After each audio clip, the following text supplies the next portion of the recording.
Olá pessoal, eu sou o Leonardo Cássio e o vídeo de hoje faz parte do VEDA, Videos Everyday in April, mês que já tá acabando. Tá acabando, mas ainda não acabou. A gente está fazendo muito conteúdo legal para vocês. E vocês viram aqui na nossa websérie de profissões da economia criativa o Ken Rosaka falando sobre como é ser programador de games para celular. E agora nós vamos falar sobre o mercado brasileiro de games. Mas antes, já vai lá, se inscreve no canal, ativa o sininho para receber todas as notificações dos próximos vídeos que nós faremos para você.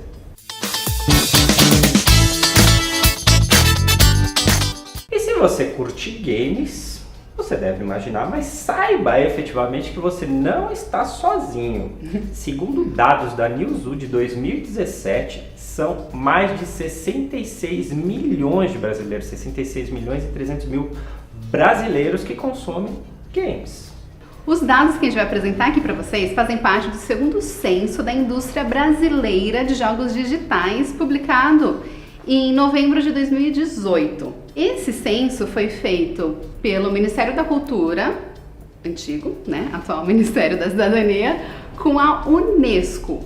O primeiro censo foi feito pelo edital do BNDES e foi coordenado pelo Núcleo de Política e Gestão Tecnológica da USP. Eles analisaram o mercado de games de 2013 a 2014.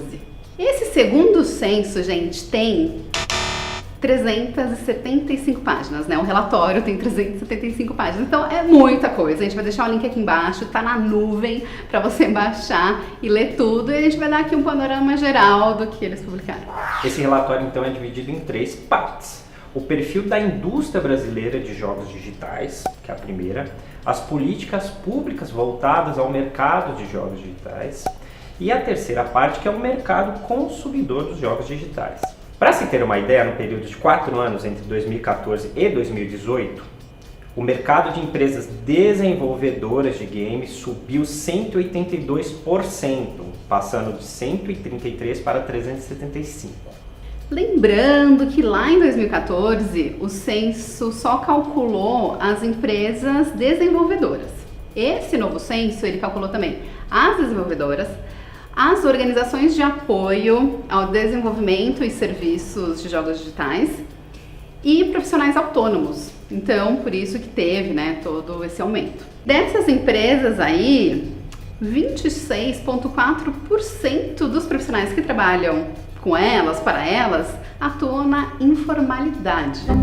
O ideal seria ser 0%, mas, apesar disso, esse número não é tão ruim, porque, de acordo com o Sebrae, o número de pessoas brasileiras que atuam na informalidade é de 33,3%.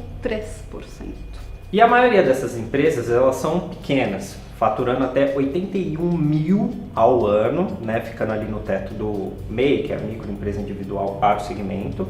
Elas têm até 5 anos, que é ali aquela idade em que a maioria das empresas pequenas acabam morrendo, infelizmente. E, para variar, a concentração é maior na região sudeste do Brasil. Quem comentou no vídeo dele, né, sobre as grandes oportunidades que se há no mercado de games para celular, apesar da grande concorrência aí existente. E como é tendência para tudo, a principal fonte de receita dessas empresas desenvolvedoras é o quê?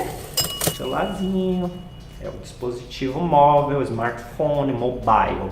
E um ponto interessante sobre essa questão aí da receita é que os jogos de realidade virtual e realidade aumentada, elas têm receita maior do que os jogos feitos para consoles, né? Os consoles, para o videogame tradicional, quando a gente fala sobre as desenvolvedoras brasileiras. Apesar, né, dos jogos de celular representarem essa receita enorme aí, né, entre as desenvolvedoras, a porcentagem de empresas brasileiras que desenvolvem jogos para celular é de 59,2%. O que é um número muito bom, porém é um número menor do que de 2014. E sabe o que aumentou? O número de empresas que desenvolvem jogos para console, de 9 para 34, representando um aumento de 278%. Os jogos desenvolvidos, em sua maioria, são de entretenimento, mas tem os jogos educativos. que fazem parte dos Serious Games, que aqui no Brasil representam 28,4%.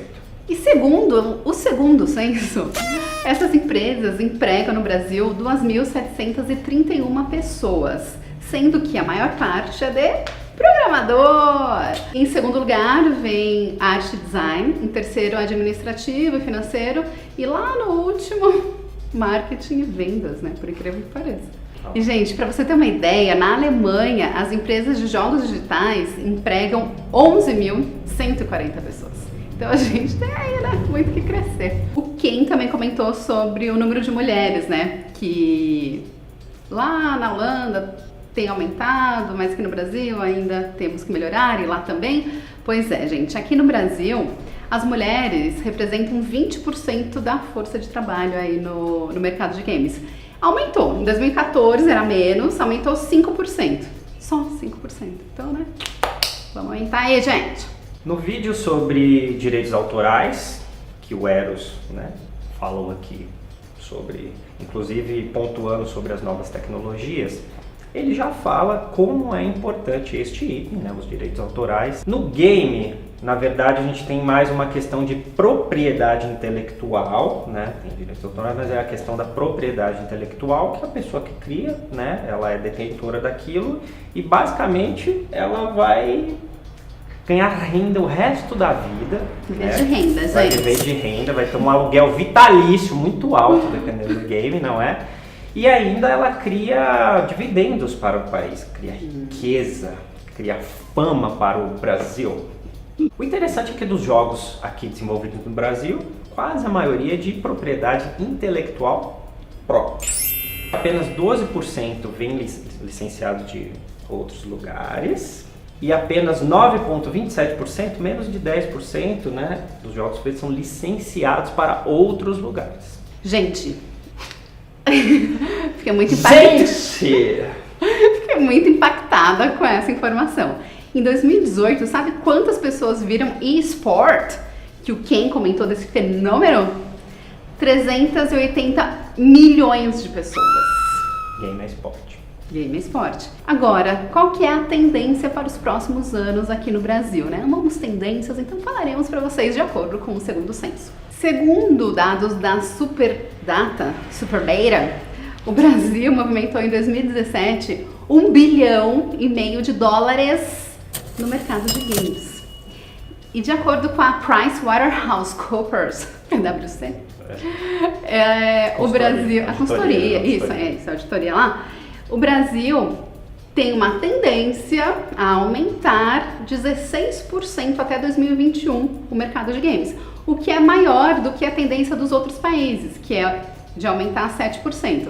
Dá pra gente entender, né, depois do que a gente viu no censo, porque realmente o Brasil ainda não é uma potência de games, então tem que aumentar muito mais que os outros, né, pra gente chegar lá. Outra tendência é o aumento do streaming e dos usuários do Twitch, que é uma das principais plataformas aí de gamers e tal, que eu nunca entrei, né, mas a galera que entende de game com certeza já tem perfis lá e tal. E além disso, quem vai aumentar mais? Realidade virtual e realidade aumentada, gente. E aqui eu queria fazer uma dica, dar uma dica pra vocês, que é o filme De Pernas pro Ar 3, que quem viu vai entender do que eu tô falando. Essa equipe é muito tendência, porque lá eles mostraram a realidade virtual, e apesar de eu não ter recebido o óculos lá que a Ingrid mandou para todas as amigas dela, eu tô aqui fazendo uma indicação porque eles conseguiram inserir no filme algo que em 2021 vai ser maior do que o cinema. Vai bombar. O mercado de games vai ultrapassar o mercado de cinema, de livros e de revistas aqui no Brasil até 2021 e já é maior do que o de rádio e música juntos. Então, galera, nos Estados Unidos parabéns. É maior que Hollywood, quem falou. Quem falou? E é isso aí, pessoal. Mais um vídeo maravilhoso do Veda finalizado com bastante informação, não é? E para você conferir outro, já sabe, se inscreve no canal, ativa o sininho para receber as notificações de todos os conteúdos que nós produzimos. Deixe comentário sobre a série, sobre os vídeos de apoio que a gente tem feito. E é isso aí. Muito obrigado pela sua audiência e fique de olho que amanhã tem mais.